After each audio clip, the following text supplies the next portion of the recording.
Asipin lahat. Uubusin namin kayo. Yan ang threat sa Presidente.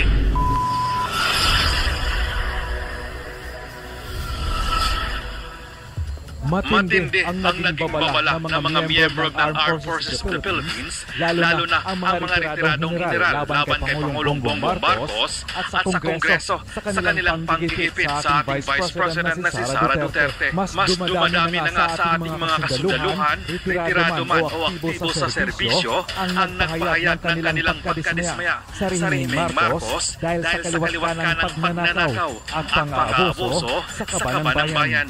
Kaya naman, hinikayat ng kanilang hepe na si Browner na magbitiw na lamang ang sundalong nagpahayag ng kanilang saloobin laban sa gobyerno. Dagdag pa riyan na ang ating pudong ekotibo ay isang lulong sa ipinagbabawal na gamot. Kaya naman, hamon ng mga retiradong general sa Armed Forces of the Philippines